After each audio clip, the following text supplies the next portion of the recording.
કોઈ એવું ખાસ કારણ ગોપાલ ઇટાલિયાને વિસાવદર લડવા માટે બોલાવવા માટે ખેડૂતો માટેનું?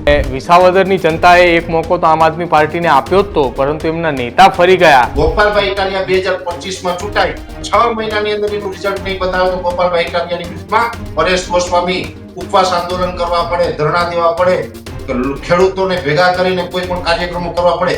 જે કરવું પડે એ કરશું, બાકીને કામ તો કરવું જ પડશે. તમને એવું થાય છે કે કોંગ્રેસ સાથે ગઠબંધન થયું તો પરેશભાઈને દુઃખ લાગે છે, નથી થયું એટલે સારું છે? કોંગ્રેસ સત્તામાં જાય ની મને ઈચ્છા નથી. મને અંદર કેવું છે, કોંગ્રેસ સત્તામાં જઈને દેશનું ભલું કરી શકે એમ નથી. કોઈ ભારતીય જનતા પાર્ટીનો કાર્યકર અને એને ટિકિટ આપવામાં આવે અને એમ કહેવામાં આવે કે આ વિસાવદરનો ખેડૂત જ છે, આ ચાલમાં પણ ભાજપ ક્યારેય સફળ થાય એવી એક ટકો પણ શક્યતાઓ અમને દેખાતી નથી. એટલે ગોપાલભાઈ ઇટાલિયાની ઉમેદવારી છે આમ આદમી પાર્ટીનું વ્યક્તિગત પોતાનું ડિસિઝન નથી, એ વિસાવદરની જનતાનું ડિસિઝન છે. ભાજપનું સંગઠન પણ મજબૂત છે, ભાજપના પાયાના કાર્યકર્તાઓ પણ વધારે છે, તો ભાજપ ત્યાંથી બાજી મારી ન શકે? તો ઘણા નેતાઓ એવા છે ભાજપને મદદ કરવા માંગે છે ને, એને મદદ કરવા માંગે છે ને એટલા માટે જ આ ગઠબંધન કદાચ નહીં થવા દીધું હોય. બહુમતીથી જંગી લીડથી ત્યાં આમ આદમી પાર્ટીના ઉમેદવાર ગોપાલભાઈ ઇટાલિયાને ચૂંટીને ગાંધીનગરમાં મોકલવાની છે, આ વાત ચોક્કસ છે.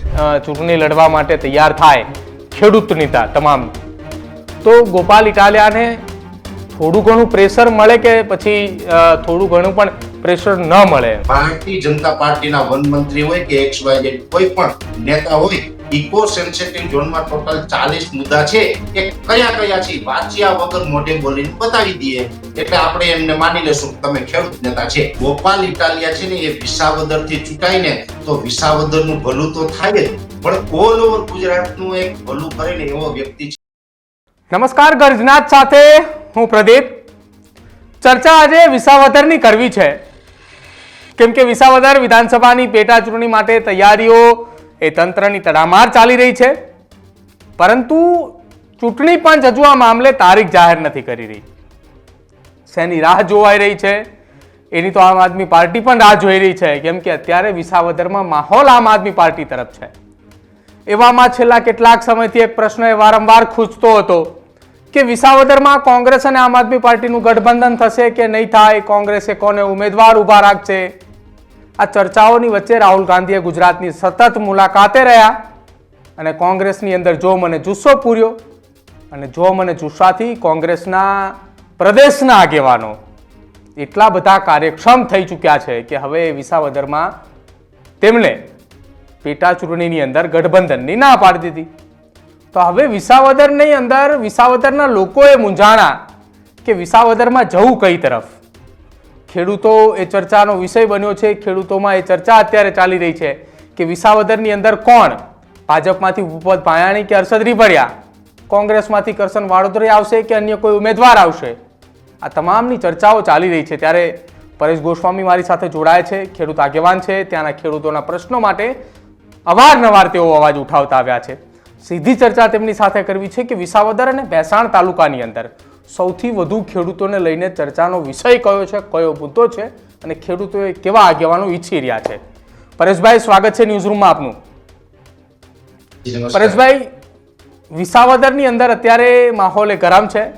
ગઠબંધનની વાત તો આપણે પછી કરીએ, પરંતુ પહેલા વિસાવદરના લોકોને કેવા નેતા જોઈએ છે? કેમ કે પૂર્વ મુખ્યમંત્રી સ્વર્ગસ્થ કેશુબાપાએ ત્યાંથી ચૂંટણી લડ્યા.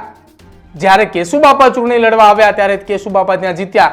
એ વર્ષ 1995 હોય કે વર્ષ 2012 હોય, બંને વખતે તેઓ જીત્યા. પરંતુ કેશુબાપાના પુત્રએ ત્યાં ચૂંટણી લડવા આવ્યા તો વિસાવદરની જનતાએ તેમને ના પાડી અને યુવા આગેવાન, યુવા નેતા હર્ષદ રીભડિયાને ત્યાંથી જીતાડ્યા. ખેડૂતો ત્યાંના શું વિચારીને મતદાન કરવા જતા હોય છે? પરેશભાઈ,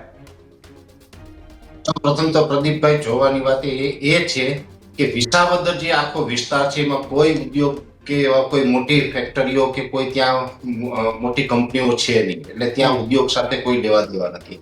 વિસાવદર છે એ એકદમ ગ્રામ્ય વિસ્તારમાં આવે છે ને વિસાવદરની જે પણ જનતા છે એ તમામ જનતા છે એ સામાન્ય એક ખેડૂત છે, જગતનો તાત છે. આ ખેડૂત જનતા છે, વિસાવદરના ખેડૂતો છે, એ ખેડૂતોનું હિત ઈચ્છે ને આવા નેતાઓ હંમેશા પસંદ કરે છે. કેમ કે જ્યારે પણ કેશુબાપાને ચૂંટાવ્યા હતા એ પણ એક ખેડૂત નેતા હતા અને કેશુબાપા તો રાજકારણના ભામાશા કહેવાય. કેશુબાપા જેવા નેતા તો ગુજરાતને મળવા એ જ મોટી સૌભાગ્યની વાત છે. એટલે કેશુબાપા જેવા નેતા ચૂંટાય એ સ્વાભાવિક વાત છે. એ સાથે હર્ષદભાઈ રીબડિયા પણ ખેડૂતના લેવલ ઉપર 2 વખત ચૂંટાઈને આવ્યા હતા અને આગળ ઉપર પણ જે ચૂંટાઈ આવશે, જે નેતા છે એ ખેડૂતોનું ભલું કરશે, ખેડૂતોનું હિત કરશે એવા લોકો ચૂંટાઈને આવશે. કેમ કે વિસાવદરની જનતા છે એ ગીરની જનતા છે. વિસાવદરના અનેક પ્રશ્ન આજે પણ એમને પેન્ડિંગ છે. આજે જોવા જઈએ તો છેલ્લા 3 ટર્મથી કેન્દ્રની અંદર ભાજપ ચૂંટાઈને આવે છે. એવી જ રીતે 30 વર્ષથી ગુજરાતની અંદર ભાજપની સરકાર છે. છતાં પણ વિસાવદરના ખેડૂતો છે એ ક્યાંય ને ક્યાંય કાયદાનો ભોગ બની રહ્યા છે, યોજનાઓનો ભોગ બની રહ્યા છે અને વિસાવદર છે આજે 21મી સદીમાં પણ સુવિધાઓથી વંચિત છે. એટલા માટે થઈને વિસાવદરની જનતાએ હંમેશા માટે ભાજપની વિરુદ્ધ મતદાન કરેલું છે. તમે જે પ્રમાણે વાત કરીને કે કેશુબાપા પટેલ હતા એ જીપીપી માંથી આવ્યા હતા તો ચૂંટાઈ ગયા, પણ ભરત પટેલ ના ચૂંટાયા. શું કામ? ભરત પટેલ ભાજપમાંથી ઉમેદવારી કરી હતી એટલે નહોતા ચૂંટાયા. કદાચ ભરતભાઈ પટેલે અપક્ષ ઉમેદવારી કરી હોત ને તો પણ વિસાવદરની જનતા છે એને ચૂંટીને વિધાનસભા સુધી મોકલે. એટલે વિસાવદરની જનતા છે ભાજપને સારી રીતે ઓળખે છે અને વિસાવદરની જનતાને કોઈ પણ ભોગે ભાજપ ત્યાં એની સીટમાં જોતી નથી. આ વાત ચોક્કસ છે. પણ વિસાવદરની બેઠકની અંદર આપ કહો છો કે વિસાવદરના ખેડૂતો એવું ઈચ્છી રહ્યા છે કે ભાજપ નથી જોતી. હવે વિસાવદરની અંદર કોઈ એવો વ્યક્તિ લાવીને ઊભો રાખવામાં આવે, ન તો એ હર્ષદ રીબડિયા હોય, ન તો એ ભૂપત ભાયાણી હોય, કોઈ નાનો એવો ખેડૂત, કોઈ ભારતીય જનતા પાર્ટીનો કાર્યકર અને એને ટિકિટ આપવામાં આવે અને એમ કહેવામાં આવે કે આ વિસાવદરનો ખેડૂત જ છે, હવે વિસાવદરની જનતા મત આપે તો? પહેલી વાત તો એ છે કે અત્યાર સુધીમાં સામાન્ય ખેડૂતને ભાજપે કોઈ ટિકિટ આપી એવો રેકોર્ડ નથી. કેમ કે એ તો ટિકિટ કોને આપશે? તો કે ટિકિટ એવા લોકોને આપશે કે જે લોકો છે કાં તો ભારતીય જનતા પાર્ટીમાં વર્ષોથી જોડાયેલા છે અથવા તો કોંગ્રેસમાં ચૂંટાયેલા હોય ને કોંગ્રેસમાંથી ભાજપમાં આવે તો એવા લોકોને વિસાવદર અથવા તો કોઈ પણ જગ્યાએ ભારતીય જનતા પાર્ટી છે ને એ ટિકિટ આપે છે. સામાન્ય ખેડૂતને ભારતીય જનતા પાર્ટી છે એ ટિકિટ આપતી નથી. બીજા નંબરની વાત છે કે વિસાવદરની અંદર કોઈ પણ દાખલા તરીકે ટિકિટ આપશે તો સામાન્ય ખેડૂત હશે કે મોટા ગજાનો માણસ હશે, એને સ્વતંત્ર ક્યાં રહેવાનું છે? અત્યાર સુધી જે લગભગ 150 કરતા પણ વધારે જે ધારાસભ્યો ચૂંટાયેલા છે ભાજપમાંથી, એમાંથી કેટલા ઉમેદવારો છે, કેટલા ધારાસભ્યો છે એ સ્વતંત્ર છે? સ્વતંત્ર રીતે પૂછ્યા વગર પાણી પણ ન પી શકતા હોય તો વિસાવદરમાંથી પછી સામાન્ય માણસ ચૂંટાય કે મોટો માણસ ચૂંટાય, ફરક શું પડવાનો? અંતે તો રિમોટ થી જ ચાલવાનું છે.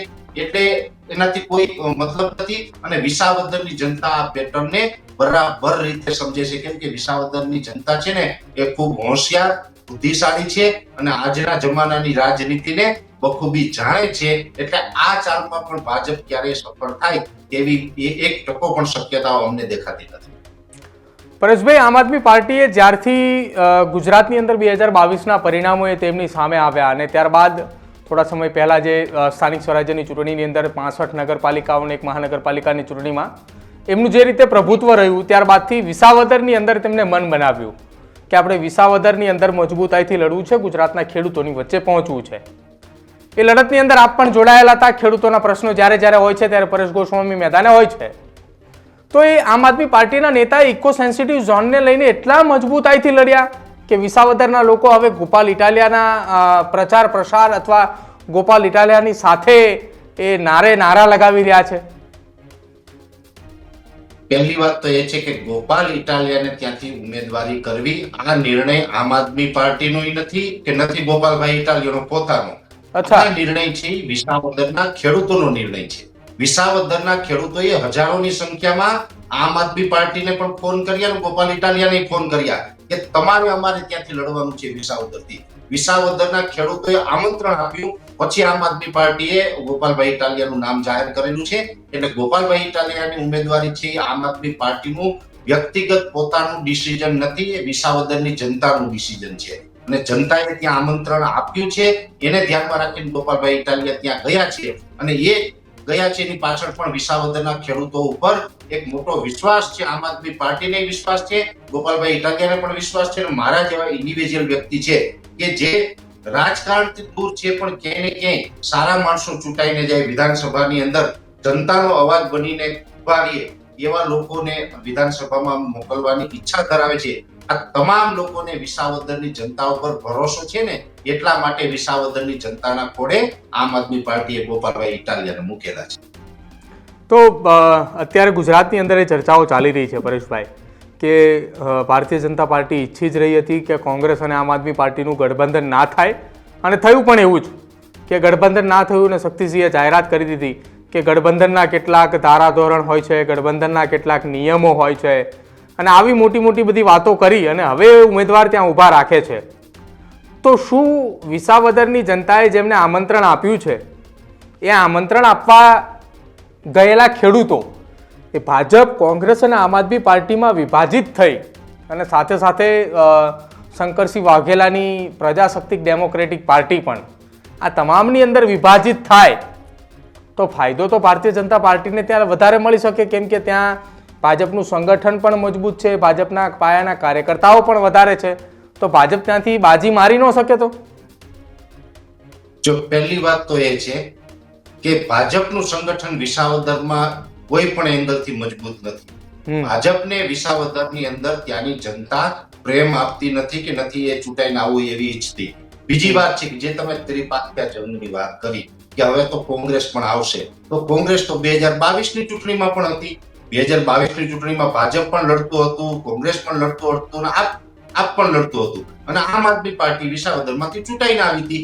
જેવી રીતે 2022ની ચૂંટણીમાં આમ આદમી પાર્ટી ત્રિપાંખ્યા જંગની અંદર ચૂંટાઈને આવી જ હતી, એવી જ રીતે અત્યારે આ પેટા ચૂંટણીમાં પણ આમ આદમી પાર્ટી છે ચૂંટાઈને આવશે. કેમ કે લોકોને ખબર છે કોંગ્રેસ છે એ ભાજપની માત્ર હવે અત્યારના સમય માટે ભાજપની બી ટીમ છે.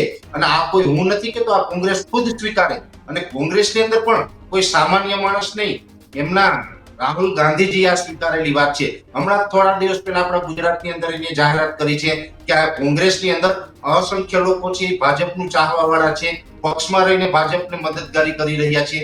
આવું તો કોંગ્રેસના નેતા રાહુલ ગાંધીએ પણ સ્વીકાર્યું છે. એટલે રાહુલ ગાંધી જે સ્વીકાર્યું છે એ સત્ય છે. કોંગ્રેસની અંદર ઘણા નેતાઓ એવા છે ભાજપને મદદ કરવા માંગે છે ને, એને મદદ કરવા માંગે છે ને એટલા માટે જ આ ગઠબંધન કદાચ નહીં થવા દીધું હોય હું માનું છું.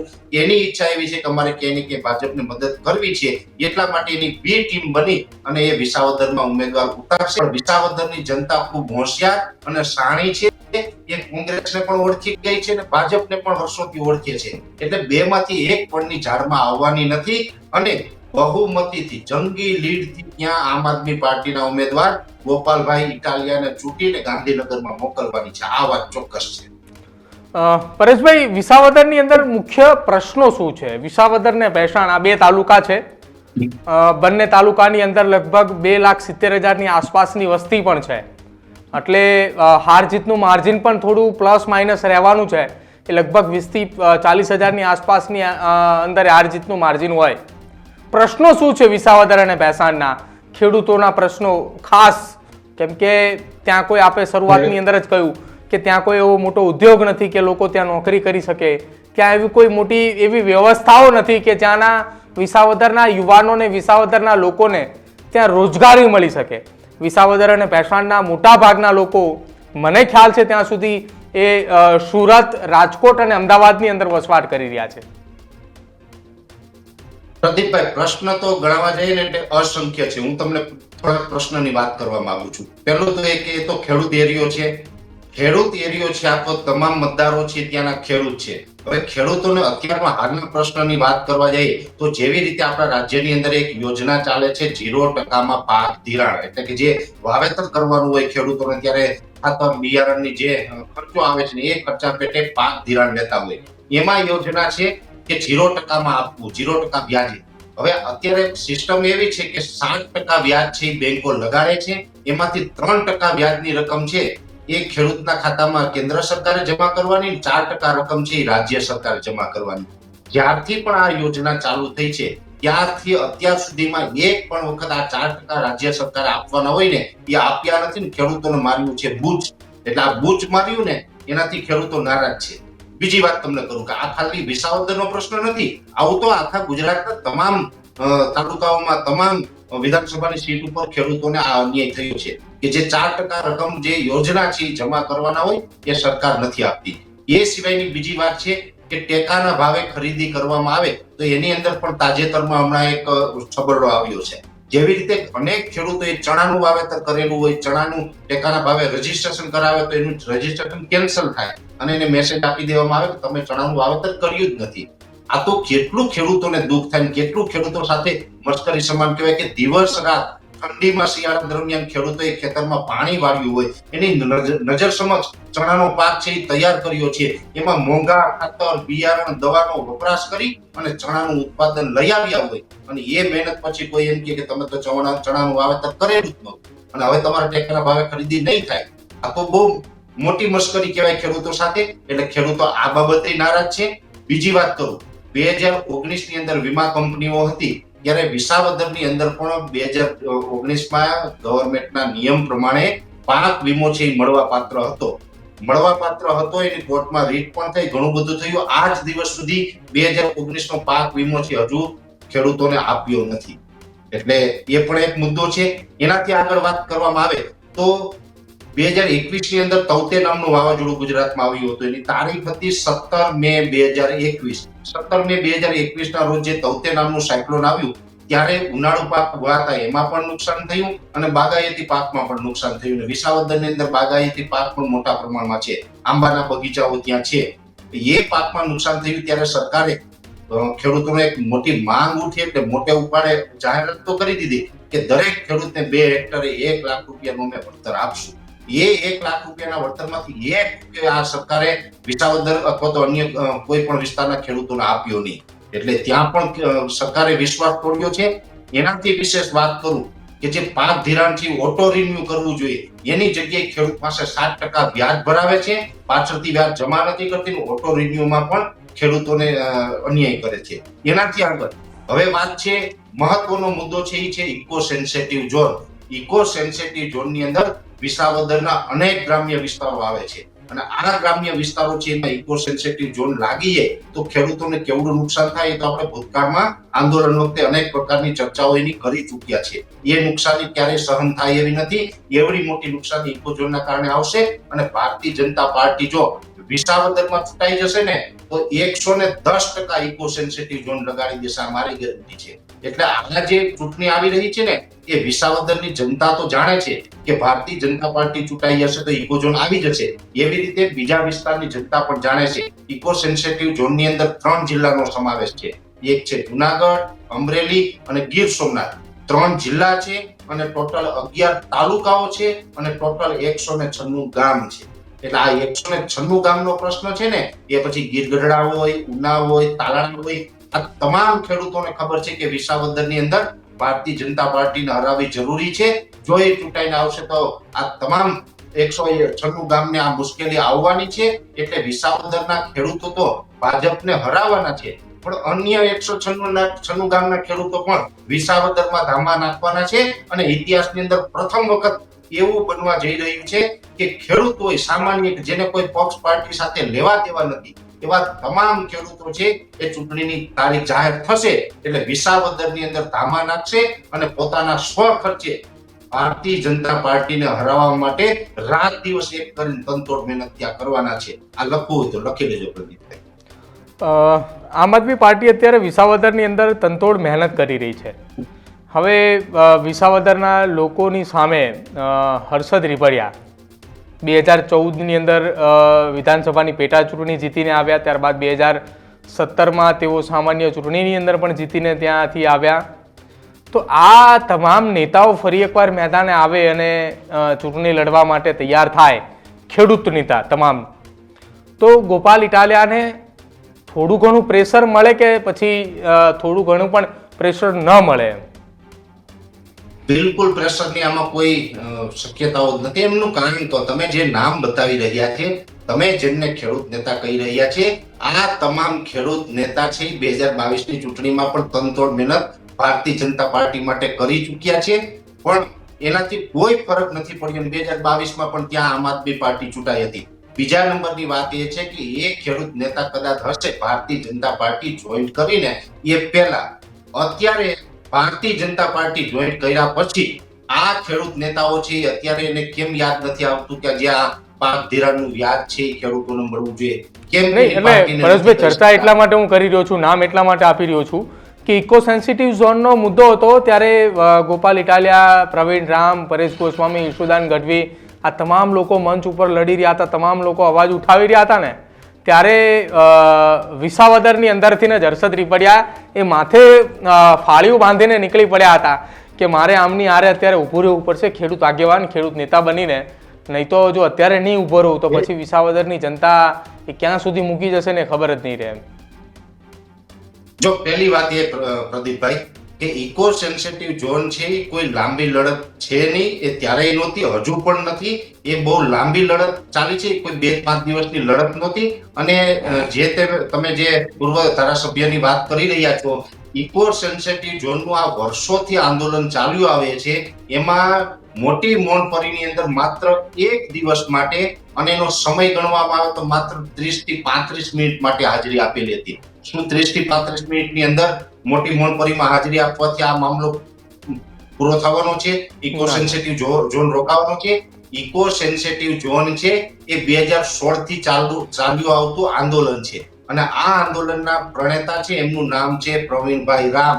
પ્રવીણભાઈ રામ છે એ પણ આમ તો છેલ્લા 4-5 વર્ષથી આમ આદમી પાર્ટી સાથે જોડાયેલા છે, પણ જ્યારે એ પાર્ટીમાં નહોતા ત્યારથી આ ઇકો સેન્સિટિવ ઝોન વિરુદ્ધ 2016 થી આંદોલન કરતા આવીએ છે. અને એ આંદોલન વખતે તો જે તે સમયે અહીંયા ઉપવાસ આંદોલન પણ કરેલા, અનેક પ્રકારે કાર્યક્રમો આપીને આ ઇકો સેન્સિટિવ ઝોનને ગીરના વિસ્તારમાં પ્રવેશતા રોક્યો છે. અત્યાર સુધી 2016 થી લઈ અને આ જ દિવસ સુધી જો ગીરના આ ગ્રામ્ય વિસ્તારોની અંદર ઇકો સેન્સિટિવ ઝોનને કોઈ રોકીને બેઠો હોય ને તો એ માત્ર ને માત્ર એક વ્યક્તિ છે, પ્રવીણ રામ. અને પ્રવીણ રામ છે એ અત્યાર સુધી લડતા આવ્યા, હાલમાં પણ લડે છે અને આગળના દિવસમાં પણ લડશે. અને એના માટે વિસાવદરની જનતાને પણ ખબર છે કે આ કામ છે ભૂપતભાઈ ભાયાણી, હર્ષદભાઈ રીપડિયા કે ભાજપના અન્ય કોઈ વ્યક્તિથી થવાનું નથી. ઇકો સેન્સિટિવ ઝોનનો જે કાયદો છે એના સંપૂર્ણ પ્રશ્નો છે, એની અંદર જે લગાવવામાં આવેલા નોર્મ્સ છે એ નોર્મ્સ પણ પ્રવીણભાઈ રામ છે પૂરી રીતે સમજે છે, અને એ એક જ વ્યક્તિ છે કે આની અંદર ફાઇટ આપી અને ખેડૂતોને છે બચાવી શકે છે. હું તો લાઈવ ડિબેટ માટે પણ આમંત્રણ આપી રહ્યો છું. ભારતીય જનતા પાર્ટીના વન મંત્રી હોય કે XYZ કોઈ પણ નેતા હોય, ઇકો સેન્સિટિવ ઝોનમાં ટોટલ 40 મુદ્દા છે કે કયા કયા છે વાંચ્યા વગર મોઢે બોલીને બતાવી દઈએ એટલે આપણે એમને માની લેશું કે તમે ખેડૂત નેતા છે. ઇકો સેન્સિટિવ ઝોનમાં અનેક પ્રકારની ક્ષતિઓ એવી છે કે સામાન્ય રીતે આપણે વાત કરવા જઈએ તો બહુ લાંબી વાત થશે, પણ એની અંદર એવી ક્ષતિઓ છે કે જે ક્ષતિઓ છે ને મૂર્ખ માણસ પણ આવી ભૂલ ન કરે, આવી ભૂલો પણ ઇકો સેન્સિટિવ ઝોનની અંદર છે. એટલે ઇકો સેન્સિટિવ ઝોન છે એ ભાજપથી કે ભાજપના કોઈ પણ ગ્રાઉન્ડ લેવલના નેતાઓથી કોઈથી સોલ્વ થાય એવો પ્રશ્ન નથી. કેમ કે એ પ્રશ્ન સોલ્વ કરવો હોય તો પહેલા એને સમજવો પડે, એ વિશેનું જ્ઞાન નથી, અને એનું જ્ઞાન ધરાવતા લોકો છે એ ચોક્કસ આમાં કામ કરશે એ મને વિશ્વાસ છે. વિસાવદરના ખેડૂતોએ ગોપાલ ઇટાલિયાને ફોન કર્યા, આમ આદમી પાર્ટીમાં ફોન કર્યા કે વિસાવદરથી ગોપાલ ઇટાલિયા મેદાને આવે. કોઈ એવું ખાસ કારણ ગોપાલ ઇટાલિયાને વિસાવદર લડવા માટે બોલાવવા માટે ખેડૂતો માટેનું? જો 1-2 કારણ છે. પહેલું કારણ છે કે હાલમાં અત્યારના સમયની અંદર ગોપાલ ઇટાલિયા એક યુવા નેતા છે, શિક્ષિત છે, હોશિયાર છે, અને બોલવામાં પણ એ કઈ કોઈને સામે દબાય એમ છે નહીં. ગોપાલ ઇટાલિયા છે ને એ વિસાવદરથી ચૂંટાઈને તો વિસાવદરનું ભલું તો થાય જ, પણ ઓલ ઓવર ગુજરાતનું એક ભલું કરીને એવો વ્યક્તિ છે. એ માણસ કદાચ વિધાનસભાના ગૃહમાં બેઠા હોય ને તો ત્યાં બેઠા બેઠા સરકાર કાંઈ પણ ખોટો નિર્ણય લે ને તો એને મોઢે મોઢ કહેવાની, ત્યાં ઉભા તમામ કાયદા સમજાવીને કહેવાની કોઈ હિંમત ધરાવતું હોય તો એ ગોપાલ ઇટાલિયા છે. બીજા નંબરની અંદર ગોપાલ ઇટાલિયા ઉપર એક ભરોસો બીજો એ પણ હતો, કેમ કે અસંખ્ય લોકો આવ્યા. કોંગ્રેસમાં પણ અત્યારે હવે ખેડૂતોને વિશ્વાસ નથીનું કારણ એ છે કોંગ્રેસમાં છૂટીને કરવાનું શું, 6 મહિના પછી તો ભાજપમાં જવાના. ગોપાલ ઇટાલિયા એક એવો માણસ છે કે સૂર્ય પશ્ચિમમાંથી ઉગે ને તો ગોપાલ ઇટાલિયા મેદાન છોડીને ભાગે. આટલો ગાળા સુધીનો વિશ્વાસ છે, એટલે એને હવે કોઈ આલતુ ફાલતુની જરૂર નથી, એને મજબૂત નેતાની જરૂર હતી કે જેના ઉપર વિશ્વાસ કરી શકે કે આ અમને છોડીને નહીં જાય, અને અહીંથી ચૂંટીને મોકલશું ને તો અમારા પ્રશ્ન માટે લડશે, બોલશે અને મજબૂતીથી રજૂઆત કરશે. આવો વિશ્વાસ હતો. એટલા માટે થઈને વિસાવદરની જનતાએ ગોપાલ ઇટાલિયાને ફોન કર્યા, આમ આદમી પાર્ટીને ફોન કર્યા, અને અલગ અલગ ઘણા બધા નેતાઓને ફોન કરીને કીધું કે અમારે ગોપાલ ઇટાલિયા જોઈએ છે. આમ આદમી પાર્ટી બીજા કોઈ વ્યક્તિની ગોપાલ ઇટાલિયાને આનાથી ચૂંટણી લડવા માટે મોકલો, અને ગોપાલભાઈ અત્યારે મેદાનમાં છે. એક ચર્ચા ચાલી રહી છે પરેશભાઈ વિસાવદરની અંદર કે 2012 થી અત્યાર સુધીની વાત કરવામાં આવે, જેટલા નેતાઓ વિસાવદરની અંદર જીત્યા છે એ તમામ નેતાઓ પક્ષ પલટો કરીને ભારતીય જનતા પાર્ટીમાં આવતા રહ્યા છે. અને વિસાવદરની જનતાએ એક મોકો તો આમ આદમી પાર્ટીને આપ્યો જ તો, પરંતુ એમના નેતા ફરી ગયા અને વંડી ટપીને ભાજપમાં આવી ગયા. એમાં તો વિસાવદરની જનતાનો કોઈ વાંક નથી. એ વાત તો આમ આદમી પાર્ટીનો નથી, કેમ કે વાત તો જે તે ઉમેદવાર હતા એમનો છે. આમ આદમી પાર્ટી થોડું એને પ્રોત્સાહન આપ્યું, ભાઈ તમે જતા રહ્યો. અમે તો બહુ રોકતા હતા, ભાઈ રોકાવો. તમે વિસાવદરની જનતાએ તમને મત આપ્યા છે, વિસાવદરની જનતાએ તમને ધારાસભ્ય પદ આપ્યું છે, તો તમારે 5 વર્ષ પૂરા કરવા પડશે અને તમારે 5 વર્ષ વિસાવદરના કામો કરવાના છે. પણ ક્યાંય એને અંગત શું કારણ હોય ને શું કામ થયા હશે તો એ વ્યક્તિ જ જાણતા હશે, કે એને કોઈ જૂના કેસનું દબાણ હશે કે કોઈ પૈસાની લોભ લાલચ હશે. XYZ જે હોય એમાં આપણે નથી જવું, એ રામ જાણે અને એ ઉમેદવાર જાણે. પણ એ વ્યક્તિ ગયા એ માત્ર વ્યક્તિનો ફોલ્ટ છે, એમાં ક્યાંય આમ આદમી પાર્ટીનો ફોલ્ટ નથી. અને અત્યારે મેં આપને કીધું ને, હવે અત્યારે જે ગોપાલભાઈ ઇટાલિયા જે ઉમેદવાર વિસાવદરના છે એની અંદર તો કદાચ રાહુલ ગાંધીને કોંગ્રેસમાંથી ભાજપમાં જવું હોય ને તો પોસિબલ છે, પણ ગોપાલ ઇટાલિયા આમ આદમી પાર્ટીમાંથી બીજે જાય ને એ પોસિબલ નથી. આ વિશ્વાસ મને પણ છે અને વિસાવદરની જનતાને પણ છે, ને એટલા જ માટે ગોપાલ ઇટાલિયાને આપણે ત્યાંથી ઉમેદવાર જાહેર કરેલા છે. વિધાનસભાની અંદર મજબૂતાઈથી પ્રશ્ન ઉઠાવે, વિધાનસભાની અંદર મજબૂતાઈથી પોતાનો વિરોધ નોંધાવે, લોકોના પ્રશ્નો વિધાનસભાની અંદર પહોંચે, એ માટે પરેશ ગોસ્વામી ગોપાલ ઇટાલિયાનું સમર્થન કરી રહ્યા છે. ભવિષ્યમાં એવું થાય કે ગોપાલ ઇટાલિયા આ મુદ્દે નથી લડી રહ્યા, ગોપાલ ઇટાલિયા અવાજ નથી ઉઠાવી રહ્યા, તો 2027ની વિધાનસભાની ચૂંટણી દરમિયાન જો અત્યારે ગોપાલ ઇટાલિયા જીતીને જાય તો પછીની વાત છે, 2027માં પરેશ ગોસ્વામી ત્યાંથી કોઈ બીજા પાર્ટીના મજબૂત નેતા દેખાય તો એને સમર્થન આપશે? બિલકુલ. હવે હું તમને આખું સમજાવું છું. પહેલી વાત તો એ, જે લોકો ખેડૂતોનું ભલું કરે ને એને સપોર્ટ હંમેશા મારો રહ્યો છે. કોંગ્રેસની વાત છે તો કોંગ્રેસની અત્યારે મારે કાંઈ બહુ લાંબી વાત કરવી નથી. આમ આદમી પાર્ટી એવું કદાચ ઈચ્છતી હશે કે કોંગ્રેસના ઉમેદવાર ન ઉતારે, આ તે ગઠબંધન થાય. ગઠબંધન થયું હોત તો કદાચ હું આમાં સપોર્ટ ના પણ આપે, કેમ કે મને એમાં રસ નહોતો કોંગ્રેસ સાથે. આમ આદમી પાર્ટી છે એ 100% પબ્લિકનું સારું કરે એમ છે, ગોપાલ ઇટાલિયા સારું કરે એમ છે. કોંગ્રેસ સાથે ગઠબંધન થાય તો મને દુઃખ થાય, આ વાત ચોક્કસ છે. નથી થયું એ વાતનો આનંદ છે. બીજી વાત એ છે, કેમ એવું પરેશભાઈ જાણવું છે તમને, એવું કેમ એવું થાય છે કે કોંગ્રેસ સાથે ગઠબંધન થયું તો પરેશભાઈને દુઃખ લાગે, નથી થયું એટલે સારું છે, કેમ એવું? જો હું તમને પ્રદીપભાઈ કહું, 2022ની ચૂંટણીમાં ત્રિપાખ્યો જંગ થયો હતો. આમ આદમી પાર્ટીએ એના પોતાના ઉમેદવાર ઉતાર્યા, કોંગ્રેસે ઉતાર્યા, ભાજપે ઉતાર્યા. 2022ની ચૂંટણીમાં મેં અનેક જગ્યાએ આમ આદમી પાર્ટીની સભાઓ પણ કરી હતી. ઈશુદાનભાઈ ગઢવીની સીટ ઉપર ખંભાળિયામાં તો મેં 15 દિવસ ત્યાં કન્ટિન્યુ મારું ઘર-બાર છોડી રોકાણો હતો. મેં ત્યાં સભાઓ કરી હતી. આપણે પાર્ટીને જેટલું થાય એટલું યોગદાન પાર્ટી માટે આપ્યું હતું. 2024ની અંદર ગઠબંધન હતું તો હું એક પણ દિવસ માર્કેટમાં નથી નીકળ્યો કે નથી પાર્ટીનો પ્રચાર કરવા નીકળ્યો. બાકી તો 2 ઉમેદવાર ભાવનગર અને ડેડિયાપાડામાં, ચૈતર વસાવા, 2 ઉમેદવાર તો આમ આદમી પાર્ટીના પણ હતા, પણ એમનું ગઠબંધન હતું એટલે હું ના કર્યું. કેમ કે કોંગ્રેસ છે એ વ્યક્તિગત મારો મુદ્દો છે કે કોંગ્રેસ સત્તામાં જાય ની મને ઈચ્છા નથી. મને અંદર કેવું છે, કોંગ્રેસ સત્તામાં જઈને દેશનું ભલું કરી શકે એમ નથી. એટલે વ્યક્તિગત એક હું દેશનો નાગરિક તો છું ને, તો નાગરિક તરીકે મને પણ અધિકાર છે કે હું નિર્ણય લઈ શકું. મને અંદરથી એમ લાગે છે કે મારા દેશનું હિત છે એ કોંગ્રેસ, અત્યારની કોંગ્રેસ, જૂની કોંગ્રેસ ભૂલીએ, અત્યારની કોંગ્રેસ મારા દેશનું ભલું કરી શકે એમ નથી, એટલે હું એમને સપોર્ટ નથી કરતો. ને એ કોંગ્રેસને જો કોઈ સપોર્ટ કરે ને એ પાર્ટીને હું સપોર્ટ નથી કરતો, એને કોઈ ગઠબંધન કરે તો હું એમને સપોર્ટ નથી કરતો. એટલે 2024ની ચૂંટણીમાં લોકસભામાં ગઠબંધનના કારણે જ મેં આમ આદમી પાર્ટીનો પ્રચાર નતો કર્યો. અને હવે વાત એ છે કે જેવી રીતે તમે વાત કરી કે ગોપાલભાઈ ઇટાલિયા ખેડૂતોના કામ નહીં કરે, તો પરેશ ગોસ્વામીને તમે આંદોલનમાં અનેક વખત જોયો હશે, એક વખત નહીં. તમે કદાચ ઇકોઝોનમાં તો થોડાક દિવસ જે ઇકોઝોનનું જ્યારે પણ વિરોધ ચાલ્યો, અમે રોજે રોજ હતા આંદોલન કરીને સરકાર ઉપર અમે એવું પ્રેશર બનાવ્યું કે અત્યારે પણ ઇકોઝોન હજી અમે ગીર વિસ્તારમાં પ્રવેશ કરવા નથી દીધો. અને આ ગોપાલભાઈ ઇટાલિયા ચૂંટાઈને જાય અને જેટલા વચન આપ્યા એ કામ નહીં કરે ને તો આ ગોપાલભાઈ ઇટાલિયાની વિરુદ્ધ પહેલું આંદોલન પરેશ ગોસ્વામીનું હશે. આ લખી રાખજો. ગોપાલભાઈ ઇટાલિયાને જે કામ માટે આપણે મોકલી રહ્યા છે ને એ કામો કરવા પડશે. હું 27 ની રાહ જોવો એ માણસ નથી. ગોપાલભાઈ ઇટાલિયા 2025 માં ચૂંટાય 6 મહિનાની અંદર એનું રિઝલ્ટ નહીં બતાવે તો ગોપાલભાઈ ઇટાલિયાની વિરુદ્ધમાં પરેશ ગોસ્વામી ઉપવાસ આંદોલન કરવા પડે, ધરણા દેવા પડે, ખેડૂતોને ભેગા કરીને કોઈ પણ કાર્યક્રમો કરવા પડે. જે કરવું પડે એ કરશું, બાકીને કામ તો કરવું જ પડશે. અમે સપોર્ટ આપીએ એ કામ માટે આપીએ છીએ, કામ માટે સપોર્ટ આપ્યો હશે તો એને કામ કરવું પડશે. નહીં કરવું પડે તો અમને આંદોલન કરતા તો આવડે જ છે. બિલકુલ. તો વિસાવદરની જનતા માટેની વાત હતી. વિસાવદરના લોકોએ છેલ્લા કેટલાક સમયથી વિચારતા હતા કે આ વખતે વિસાવદરમાં શું થશે, 2022 વાળી જ થશે કે પછી ભાજપની સામે કોંગ્રેસ અને આમ આદમી પાર્ટી ભેગા થઈને લડશે. કેમ કે લોકસભા 2024 ભેગા થઈને લડ્યા હતા.